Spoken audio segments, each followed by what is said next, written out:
Bila kerajaan Pakatan Harapan masa itu tumbang, digantikan dengan kerajaan yang baru, usaha ini nampaknya ketinggalan dan tidak diusahakan.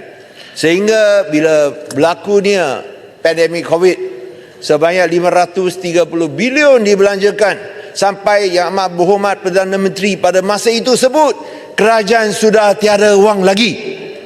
Sungguh pun begitu banyak wang dibelanjakan, tetapi rakyat tidak menikmatinya. Sampai perlu kibar bendera putih. Kita masih ingat masa susah di bawah kerajaan masa itu. Dan itulah saya rasa menunjukkan betapa penting kita ada ruang undang-undang sebegini, supaya sekiranya ada kerajaan yang tidak bertanggungjawab seperti ini, mereka tidak boleh membuat kerajaan bankrupt kerana sikap tidak bertanggungjawab mereka ni.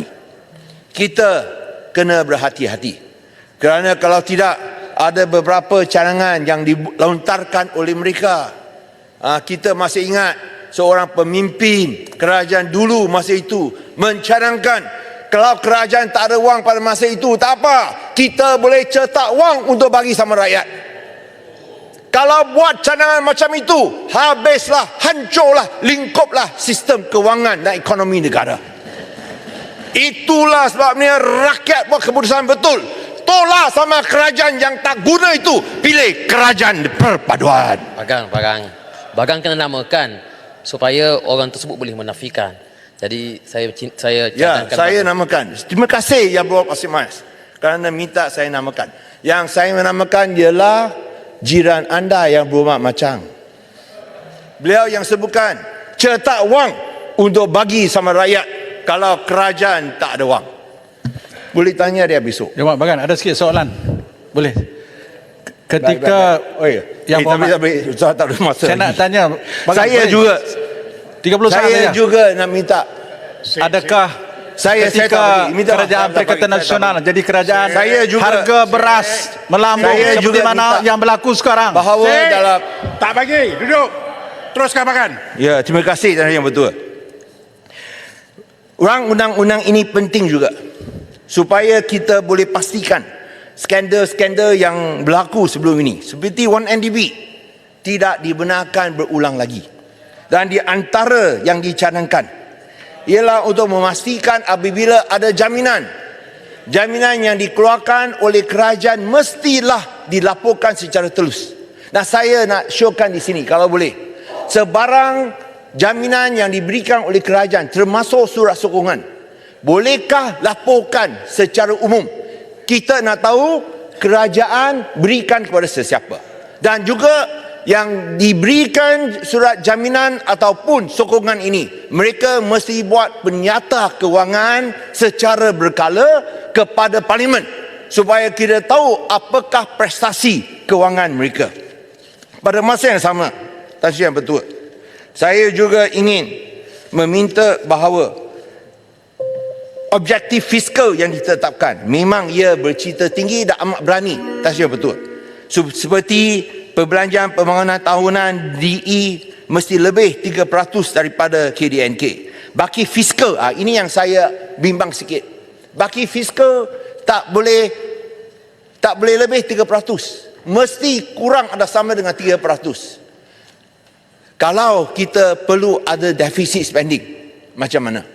Saya sungguh pun kita tahu perlu ada Keynesian economics. Apabila keadaan mendesak, kita harap boleh ada kelonggaran. Dan saya menimbulkan kebimbangan ini kerana sekiranya semua sasaran ini ditetapkan, apakah objektif fiskal sasarannya ditetapkan dan kita tidak boleh mencapainya, ia akan digunakan sebagai ukuran oleh rating agency untuk menimbang semula kita punya credit outlook. Oleh sebab itu saya harap perkara ini boleh mungkin dilihat semula supaya apabila kita tak boleh mencapainya, ya memang di bawah Seksyen Pasal 26 boleh dibenarkan penyimpangan sementara dan buat laporan ke Parlimen. Itu baik. Itu menunjukkan accountability dan ketulusannya seperti yang disebutkan oleh Yang Berhormat Perdana Menteri. Tapi yang penting ialah kita bimbang apakah reaksi daripada rating agency. Sekiranya tadi yang betul, kita tak boleh mencapai objektif fiskal ini.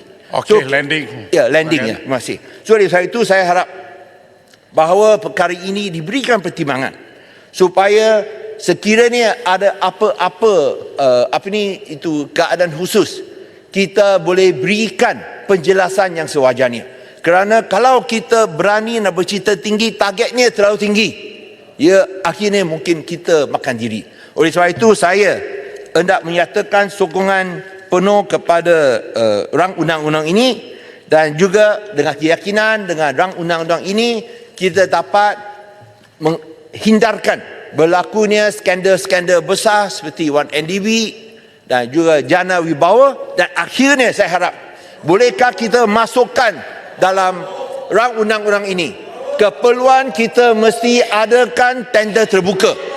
Kalau tak ada tender terbuka, maka ia mungkin menjadi sesuatu yang boleh menyimpang daripada usaha untuk mencapai fiscal responsibility dengan izin. Okey. So please include the requirement of open tenders in this. Thank you very much. Terima kasih. Dan jawab betul. Baik, terima kasih Bagan.